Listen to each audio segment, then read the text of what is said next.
નમસ્કાર દર્શક મિત્રો, મહામંથન મંતવ્ય ન્યૂઝમાં આપનું સ્વાગત છે। આ દિવસોમાં ડેડિયાપાડાના આમ આદમી પાર્ટીના ધારાસભ્ય ચૈતર વસાવા જનસભાઓ કરી રહ્યા છે, ધુઆંધાર ભાષણો કરી રહ્યા છે અને કોંગ્રેસ અને ભાજપમાં ગાબડું પાડી રહ્યા છે।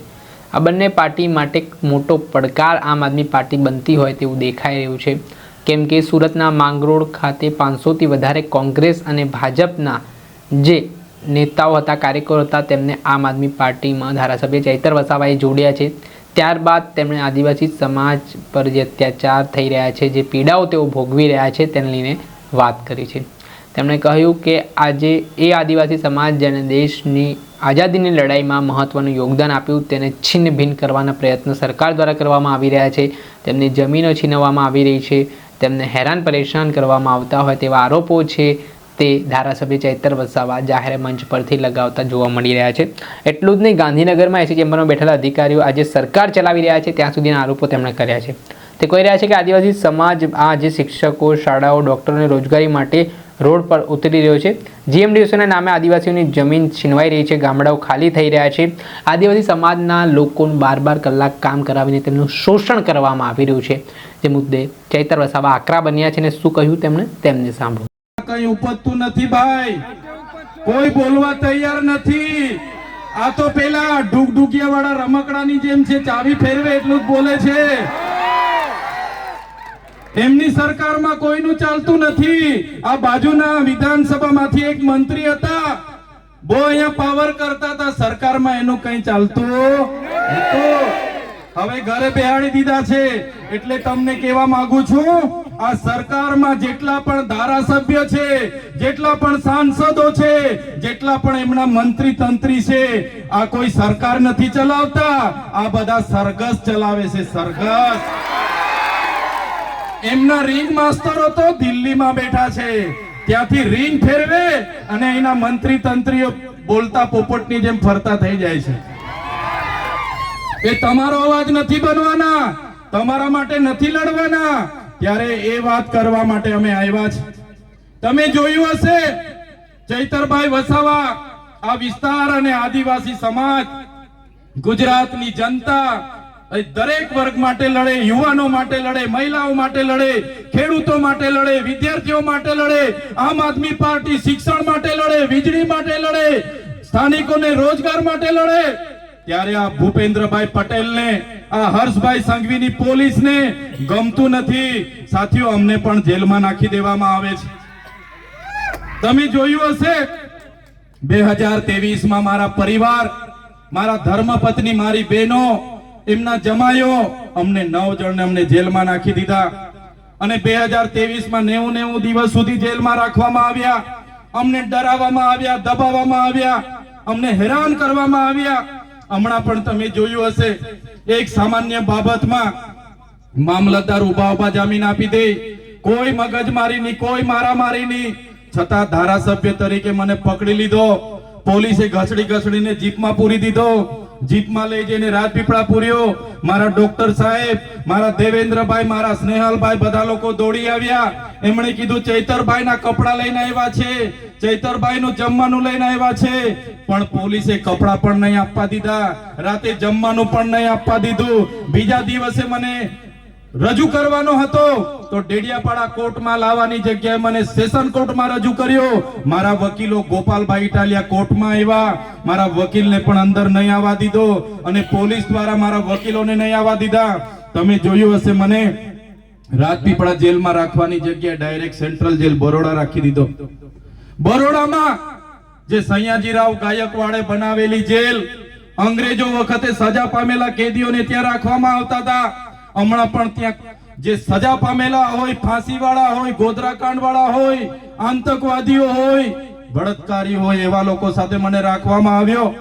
એકલી અંધારી કોટડીમાં એકલું રહેવાનું, નાના જેલની જમવાનું આવે ત્યારે જમવાનું પકડી લેવાનું, જેલના આસન પટ્ટામાં ઊંઘવાનું, કોઈની મુલાકાત નહીં। મારા આગેવાનો મળવા આવે, એમને મુલાકાત નહીં। મારા પરિવાર વાળા મળવા આવે, એમને મુલાકાત નહીં। મારા વકીલ મળવા આવે, એમને મુલાકાત નહીં। અને જેલોમાં પણ યાતનાઓ આપી, મને વેદનાઓ આપી, મારા કાર્યકરોને દુઃખ આપ્યું। મારા પરિવારને વેદના આપી, મને ડરાવ્યો, મને ધમકાવ્યો, મને કહેવામાં આવ્યું કે તમારે ભારતીય જનતા પાર્ટીમાં જોડાવાનું છે, તમારે આદિવાસીઓ માટે બોલવાનું નથી, તમારે ખેડૂતો માટે બોલવાનું નથી, તમારે યુવાનો માટે બોલવાનું નથી. સાથીઓ, એક દિવસ, એક અઠવાડિયું, એક મહિનો, તારીખ પર તારીખ, તારીખ પર તારીખ, તારીખ પર તારીખ, 80 દિવસ પછી હું જેલમાંથી માંડ છૂટ્યો. અને એ લોકોને મેં કીધું, મારી માતા બહેનોના, મારા વડીલોના, મારા યુવાનોના આશીર્વાદ છે, ચૈતર વસાવાનું તમે કંઈ બગાડી નથી શકવાના. ત્યારે આટલા માટે અમારે કહેવું પડે. અમને ખૂબ ડરાવવામાં આવે છે, પોલીસ દ્વારા ડરાવવામાં આવે છે, એમના નેતાઓ દ્વારા ડરાવવામાં આવે છે, એમના કલેક્ટર જેવા અધિકારીઓ દ્વારા ડરાવવામાં આવે છે, ધમકાવવામાં આવે છે, કહેવામાં આવે છે કે ભાઈ તમે કેમ બોલો છો, સાનામાના બેસી રહ્યો. શું આદિવાસીઓ માટે બોલવું એ મારો ગુનો છે? અમારા બાળકો માટે શિક્ષકોની માંગણી કરી મારો ગુનો છે? અમારા યુવાનો માટે પોસ્ટ મેટ્રિક શિષ્યવૃત્તિની માંગ કરીએ એ અમારો ગુનો છે? અમારા લોકો જંગલ જમીન ખેડે એના માટે અમે સનદની માંગણી કરીએ, શું અમારો ગુનો છે? અમારા લોકોની જમીનો રોડમાં જાય એના માટે લડી અમારો ગુનો છે? અમારા છોકરાઓને કંપનીઓમાં હેરાનગતિ થાય એના માટે લડી એના માટે શું ગુનો છે? ત્યારે સાથીઓ, આ સરકારની નીતિઓ તમે જોઈ લો. તમારા આશીર્વાદથી હું 80 દિવસ બાદ માંડ છૂટીને બહાર આવ્યો. અને બહાર આવ્યો, મારા સ્નેહલભાઈ, મારા દેવાભાઈ, મારા દહેરામભાઈએ કીધું, ચૈતરભાઈ તમારા જામીન અમે જેમ તેમ કરીને કરાવી લીધા છે, પણ તમારે ડેડિયાપાડામાં પ્રવેશ નથી કરવાનો. હવે તમે વિચાર કરો, ડેડિયાપાડાની જનતાએ 1 લાખથી પણ વધારે મત આપીને મને ધારાસભ્ય બનાવ્યો. ડેડિયાપાડામાં મારું કાર્યાલય છે, ડેડિયાપાડામાં મારું ગામ છે, મારું ઘર છે, મારો પરિવાર છે. પણ આ ભારતીય જનતા પાર્ટીના નેતાઓ, આ ભારતીય જનતા પાર્ટીની પોલીસ આજે મારા ડેડિયાપાડા મત વિસ્તારમાં મને જવા નથી દેતી. હું ડેડિયાપાડા મત વિસ્તારમાં પગ મૂકું એટલે મારે ફરી વડોદરા જેલમાં જવું પડે. પણ એ લોકો કહેવા માંગે છે હું રાજપીપળા રહીને લોકોના કામ કરું. ત્યારે અમારા સાંસદ મને ધમકી આપે કે આ ભાઈને આદિવાસી વિસ્તારમાંથી કાઢી મૂકો, આ ભાઈને ગુજરાતની બહાર તડીપાર કરો. ત્યારે અહીંના ધારાસભ્ય, અમારા સાંસદ, એમના હરસંઘવી, એમના ભૂપેન્દ્ર પટેલને, એમની પોલીસને, એમના નેતાઓને આ મંચ પરથી કહેવા માંગુ છું, તમે ચૈતર વસાવાને ડેડિયાપાડાથી કાઢી મૂકશો, તમે ચૈતર વસાવાને નર્મદા જિલ્લામાંથી કાઢી મૂકશો, તમે ચૈતર વસાવાને ગુજરાતમાં કાઢી મૂકશો, પણ ચૈતર વસાવા અમારા લોકોના દિલોમાં રહી છે, ત્યાંથી ક્યારે નથી કાઢી શકતા. ત્યારે સાથીઓ, અમે લડીએ છીએ. અમે કોઈના બાપથી ડરતા નથી, અમે હરસંઘવીની પોલીસથી ડરતા નથી. અને કહેવા માંગીએ છીએ, અમારો પણ સમય આવશે, અને જે દિવસે અમારી જનતાનો સમય આવશે એ દિવસે આ ભાજપ વાળાના અમે છોતરા કાઢી નાખવાના છે. આ ભાજપની સરકાર અધિકારીઓના બળે રાજ કરે છે, પોલીસના બળે અમારા લોકોને હેરાન કરે છે. પણ મારા યુવાનોને આહવાન કરું છું, હવે બહુ થઈ ગયું જુલમ, હવે બહુ થઈ ગયો અત્યાચાર. આમ આદમી પાર્ટી અને ચૈતર વસાવા તમને નેતૃત્વ પૂરું પાડવા માટે આવ્યા છે.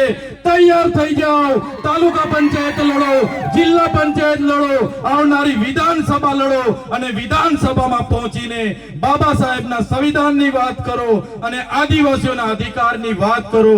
અને આવનારા દિવસોમાં જે પણ સામંતશાહી, નારંગી ગેંગ અને આરએસએસ ના લોકો આપણા લોકોનો જે વોટ તરીકે, મતદાન તરીકે ઉપયોગ કરે છે, એ લોકોને અહીંથી સત્તામાંથી મૂળિયા ઉખેડીને આપણે બધા ફેંકી દેવા પડે.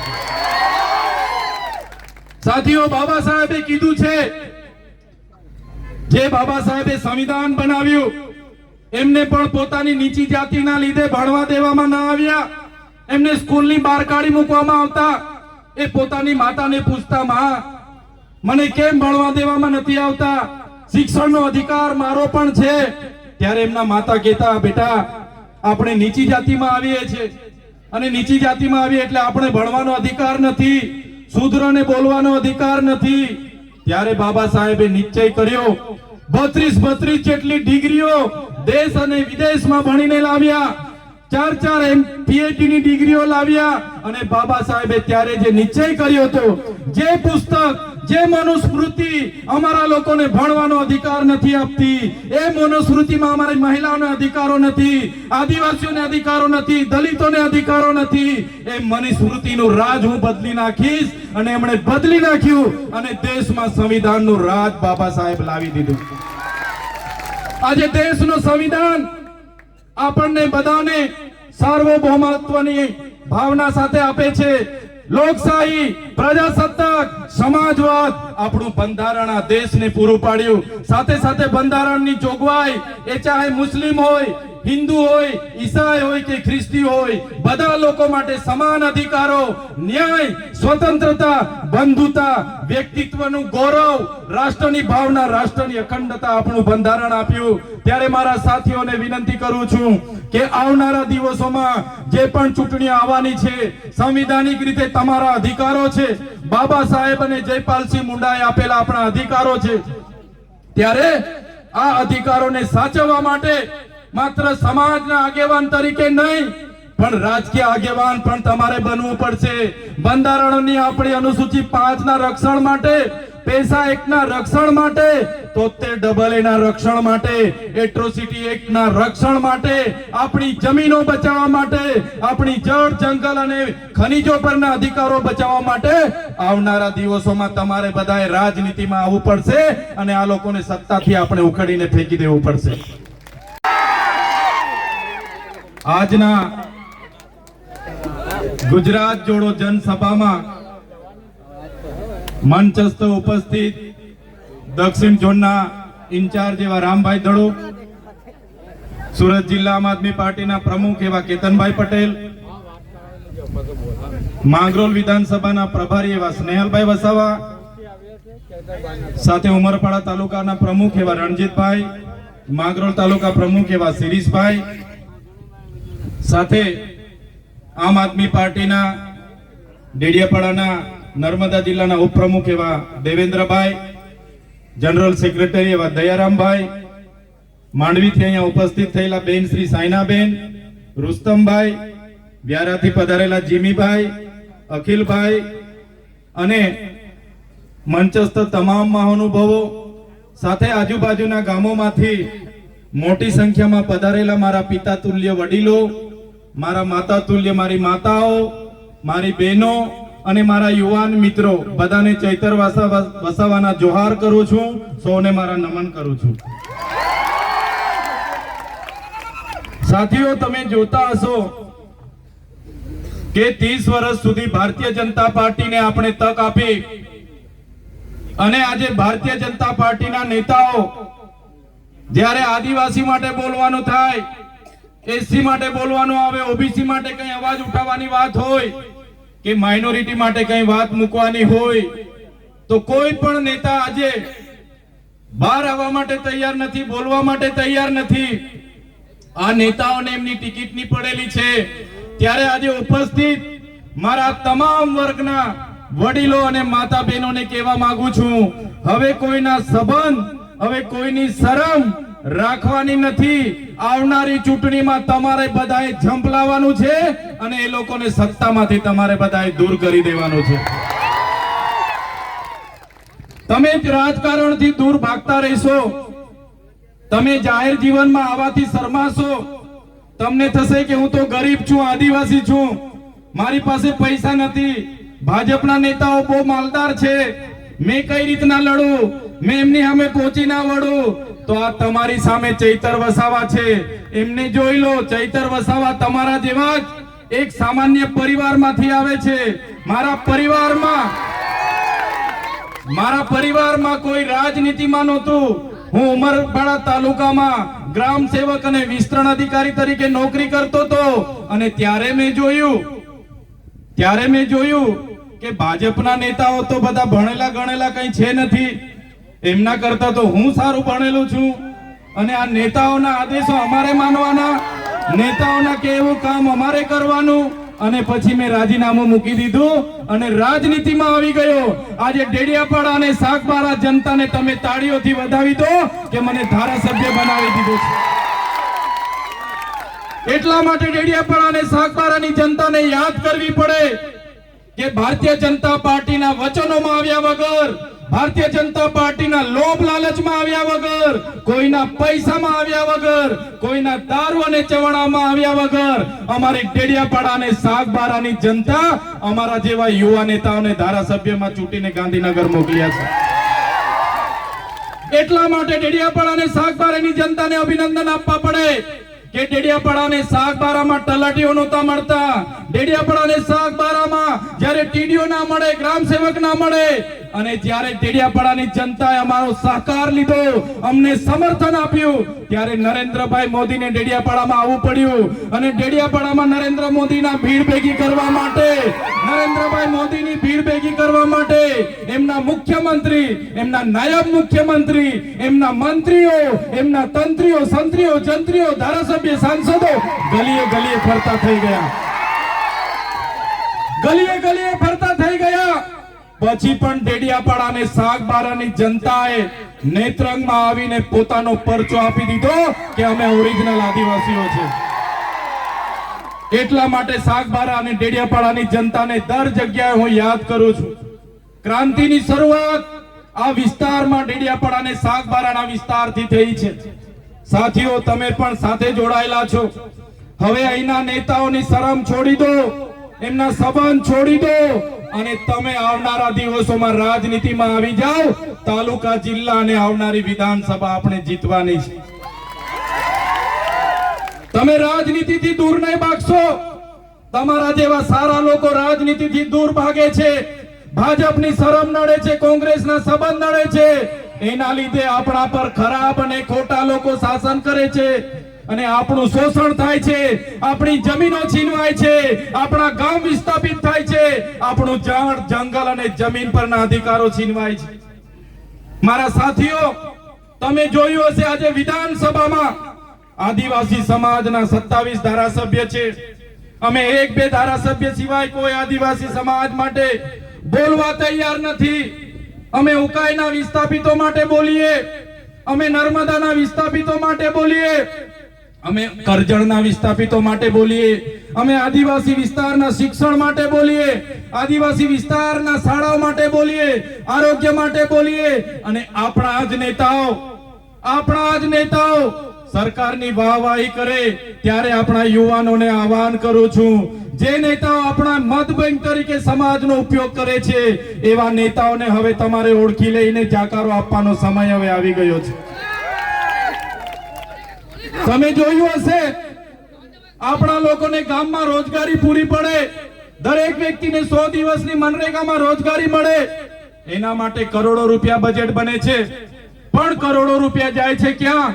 એમના મંત્રીઓના દીકરાઓની એજન્સીમાં જાય છે. તમે જોયું હશે, આપણા લોકોને પીવાના પાણી મળે એના માટે નલ સે જલ યોજના બને છે.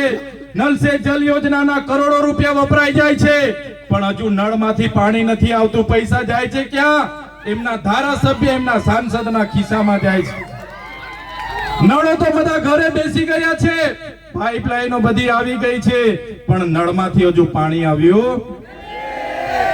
પાછળવાળા બોલતા નથી. પાણી આવતું હોય તો કેજો ભાઈ. પાણી આવતું. ત્યારે આદિવાસીઓના બજેટમાંથી આજે આ લોકો વિકાસ સપ્તાહના રથો લઈને ગામડે ગામડે પ્રોગ્રામો કરે છે, અમૃત મહોત્સવના પ્રોગ્રામો કરે છે, ગૌરવ યાત્રાઓ કાઢે છે, આ લોકોની માર્ચ યુનિટી કાઢે છે. એ પૈસા કોના છે? એ પૈસા જનતાના છે. તલાટીઓને, આંગણવાડીઓને, ગ્રામ સેવકોને, નરેગાના કર્મચારીઓને, ડીઆરડીના કર્મચારીઓને, બધા લોકોને ભીડ ભેગી કરવા માટે લગાડી દે છે. ત્યારે આ સરકાર પાસે પોલીસનો એક હથિયાર છે, કર્મચારી એક હથિયાર છે. એમના ઉપયોગ કરીને આજે ગ્રાન્ટો વાપરવાની, તાઇફાઓ કરવાના. પણ મારી જનતાને હું કહેવા માંગુ છું, તમારા બજેટથી, તમારા ટેક્સથી પગાર લેનારા અધિકારીઓ હોય કે અમારા જેવા નેતાઓ હોય, એમને પણ હવે તમારે જાગી જવાનું છે. તલાટીથી લઈને કલેક્ટર સુધીના તમામ લોકો તમારા નોકર છે. અમારા જેવા ધારાસભ્ય પણ તમારા સેવક છે.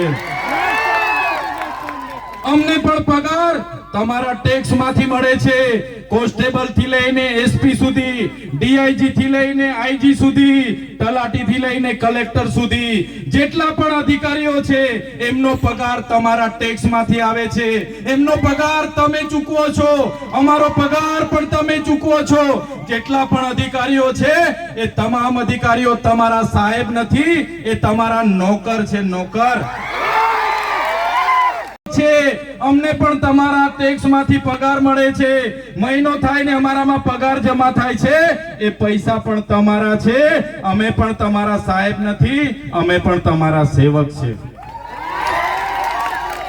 ત્યારે આ બજેટનું રકમ જે એમના તાઇફાઓમાં વપરાય છે એના માટે પણ આપણે જાગવું પડશે સાથીઓ. અહીંયા પોલીસના કેટલાક અધિકારીઓ છે, કેટલાક કર્મચારીઓ છે, એમના માટે જોરદાર આપણે તાળીઓ પાડી લો. પણ કેટલાક પોલીસ અધિકારીઓ એવા પણ છે જે અહીંના ધારાસભ્યના ઈશારે, અહીંના સાંસદના ઈશારે, એમના કેટલાક ગૃહમંત્રીના ઈશારે અમારા લોકોને ખોટી ખોટી રીતે હેરાન કરે છે. એવા પોલીસ અધિકારીઓને પણ હું કહેવા માંગુ છું, 2027માં અમારો સમય આવે છે. 2027માં અમારો સમય આવશે. અમે તમારા જેવા પોલીસ અધિકારીઓ જે ભ્રષ્ટાચારી છે, હપ્તાખોરી કરે છે, જે લોકોને રાતોરાત કરોડપતિ બનવું છે, એવા લોકોને પણ પ્રમોશન આપીને સાબરમતી જેલમાં મોકલવા માટે અમે તૈયાર છીએ. જે પોલીસ અધિકારીઓ નિષ્ઠાવાન છે, સુરક્ષા, સેવા અને શાંતિનું કામ કરે છે, બંધારણમાં મળેલી જવાબદારીનું કામ કરે છે, એવા પોલીસ અધિકારીઓને ચૈતર વસાવાના કડક હાથે સલામ. પણ જે પોલીસ અધિકારીઓ અમારા લોકોને હેરાન કરે છે, પરેશાન કરે છે, એ પોલીસ અધિકારીઓને આ મંચ પરથી કહેવા માંગુ છું, અમારો સમય આવવાનો છે અને અપના ટાઈમ આएगा, એ દિવસે તમારા પટ્ટા પણ અમે ઉતારીને મૂકી દઈશું. તમારા પટ્ટા એ કમરમાં પહેરવા માટે આપ્યા છે, તમારા પટ્ટા ગળામાં પહેરીને ધારાસભ્યની સાથે ફરવા માટે નથી. તમારા પટ્ટા ટોમીની જેમ ગળામાં પહેરીને સાંસદ સાથે ફરવા માટે નથી. જો જેટલા લોકો ટોમી બનીને ગળામાં પટ્ટા પહેરીને ફરે છે, પોલીસ અધિકારીઓ પણ કાન ખોલીને સાંભળી લે, 2027માં તમારી ફાઇલો પણ ખુલવાની છે. અમે દારૂ અને ડ્રગ્સ રોકવાની વાત કરીએ ત્યારે મારા પોલીસ અધિકારીઓ પીવાવાળાને લઈને આવે છે, પીવાવાળાને લઈને આવે છે. બસ પીવાવાળાને લઈને આવે છે તો બુટલેગરોને કોણ લાવશે? તમારો કાકો. તમને પીવાવાળા દેખાય છે ને વેચવાવાળા દેખાતા નથી. ત્યારે એવા પોલીસ અધિકારીઓને પણ કહેવા માંગુ છું, અમે દારૂ અને ડ્રગ્સ માટે લડીએ છીએ, વિધાનસભામાં પણ લડીએ છીએ અને સડક પર પણ લડીએ છીએ. જે લોકો હપ્તાઓ સાથે જોડાયેલા હશે, ડ્રગ પેડલરો સાથે જોડાયેલા હશે, બુટલેગરો સાથે જોડાયેલા હશે તો સંબંધ તોડી નાખજો. આવનારા દિવસોમાં ચૈતરભાઈ વસાવા, સ્નેહલભાઈ વસાવાની આગેવાનીમાં જનતા રેડ થવાની છે. આ વિસ્તારમાં નેશનલ હાઈવે 56 ના નામે અમારા લોકોની બારોબાર જમીનો છીનવાય છે. અહીંયા કોસંબાથી ઉમરપાડાના રેલવેના નામે ઝંખવાના લોકોને રંજાડવામાં આવે છે. અહીંના પ્રાંત અધિકારી અહીંના ધારાસભ્યના ઈશારે પોલીસને મોકલે છે અને ઘરો ખાલી કરાવે છે. ત્યારે પ્રાંત અધિકારીને, એ કલેક્ટરને પણ હું કહેવા માંગુ છું, ઝંખવાવનો આદિવાસી સમાજ, ઝંખવાવનો મુસ્લિમ સમાજ, ઝંખવાવનો ઓબીસી સમાજ એ એકલો નથી. ઝંખવાવના લોકો એકલા નથી. ઝંખવાવના લોકો સાથે આખા ગુજરાતના લોકો છે. આજે તો અમે રેલી લઈને આવ્યા છે. અમારા ઝંખવાવના આદિવાસી, મુસ્લિમ અને ઓબીસી, એસટી, એસી ને તમે હેરાન કરશો, આ ઝંખવાવ અને વાડીમાં રેલો લાવીશું અમે, રેલો. અહીંયા ઉમરપાડામાં 70,000 હેક્ટરમાં અભયારણ્ય લાવવા માટે આપણા નેતા ગાંધીનગર આટા મારે છે કે અભયારણ્ય લાવવું છે. ત્યારે નેતાને કહેવા માંગુ છું, આ જંગલ એ આદિવાસીઓએ સાચવેલું અમારું જંગલ છે. તમારું અભયારણ્ય લાવવાની વાત તમે અહીંયા કરતા નહીં, બાકી તમારું જંગલ ખાતું પણ અહીંયા નજરે નહીં પડશે. એક વર્ષ પહેલા મારા ડેડિયાપાડામાં આ બાજુના કોઈ મંત્રી હતા, 400 કરોડ પ્રોજેક્ટ લઈને માલ સામોટમાં આવ્યા હતા. એમને પૂછી લેજો હું હાલ થાય છે. ઊભી પૂછડીએ ભાગવું પડ્યું, આજ દિન સુધી દેખાયા નથી. ઓલપાડના હતા, અમારે ત્યાં વિકાસ વિકાસ કરતા કરતા આવ્યા હતા. માલ સામોટમાંથી એવા તગડેલા છે કે હજુ દેખાતા નથી. ત્યારે અભયારણ્યના નામે, નેશનલ હાઈવે 56 ના નામે, રેલવેના નામે અને જે સોલાર ઉર્જાનો પ્રોજેક્ટ લાવવાના નામે અમારા લોકોને છંછેડ છો, તો આ વિસ્તારના ધારાસભ્ય અને આ વિસ્તારના સાંસદ નેતા અમે રેલો લાવી દઈશું. રેલો એ ક્રાંતિનો છે સાથીઓ. દેશના વડાપ્રધાન સ્વદેશી અપનાવવાની, આત્મનિર્ભરની મોટી મોટી વાતો કરે છે, પણ પોતે વિદેશી કંપનીઓને લાવી રહ્યા છે અને આપણા લોકો સાથે ગેરમાર્ગે દોરવાની વાતો કરે છે. ત્યારે મારા યુવાનો, મારા વડીલો, મારી માતા બહેનો, તમે જોયું હશે જ્યારે દેશને નર્મદા ડેમની જરૂર હતી, આપણા લોકોએ ગામડાને ગામડા ખાલી કર્યા. જ્યારે ઉકાઈ ડેમની જરૂર હતી, આપણા લોકોએ ગામડાને ગામડા ખાલી કરી આપ્યા. જ્યારે કરજણ ડેમની, કડાણા ડેમની અને જ્યારે પણ મોટા મોટા ડેમોની જરૂર હતી, ગામડાઓ આપણા ખાલી થયા. જ્યારે જીઆઈડીસીઓ આ વિસ્તારમાં આવી, જ્યારે તળકેશ્વર જેવી જીએમડીસીઓ આ વિસ્તારમાં આવી, જ્યારે આ વિસ્તારમાં રોડ રસ્તા આવ્યા, આ વિસ્તારમાં રેલવે આવી, આ વિસ્તારમાં નહેરો આવી, ત્યારે આપણા લોકોએ પોતાની જમીનો આપી છે. આપણા લોકો પોતાના ગામ સાથે, સમાજ સાથે, પોતાના કુટુંબ સાથે, પોતાની સંસ્કૃતિ અને પ્રકૃતિ સાથે છિન્ન ભિન્ન થઈને દેશના વિકાસમાં યોગદાન આપ્યું છે. ત્યારે આજે દેશના આઝાદીના 78 વર્ષ પછી પણ આપણા લોકો માટે શિક્ષણ નથી, આપણા યુવાનોને કાયમી રોજગારી નથી. અહીંયા કંપનીઓમાં જાય, 12 કલાક શોષણ થાય છે અને કાયમી કરવામાં નથી આવતા, પગાર યોગ્ય નથી મળતો.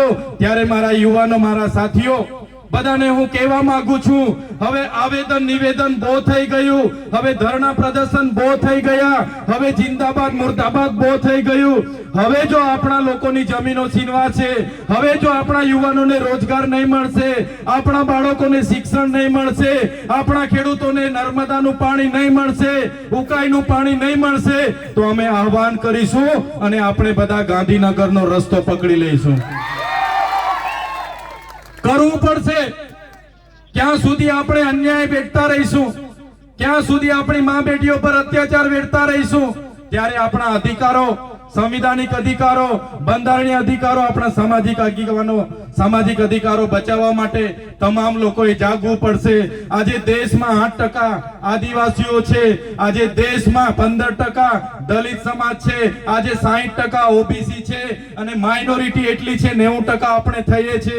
છતાંય આપણે કોઈ જગ્યામાં બ્યુરોક્રેટમાં નેવું નથી, આપણે કોઈ પણ જગ્યાએ સચિવાલયોમાં નેવું નથી, આપણે જ્યુડિશિયરી એટલે કે જજોમાં નેવું નથી, આપણે કોર્પોરેટ જગતમાં કોઈ પણ જગ્યાએ આપણો હિસ્સો નથી. ત્યારે આવનારા દિવસોમાં સંવિધાનને બચાવવા માટે, આપણા અધિકારોને બચાવવા માટે, આપણા લોકોને બચાવવા માટે બધા એક થઈને લડીશું. અને સાથે સાથે અહીંયા મોટી સંખ્યામાં મારી માતાઓ છે, મારા વડીલો છે અને મોટી સંખ્યામાં યુવાનો છે.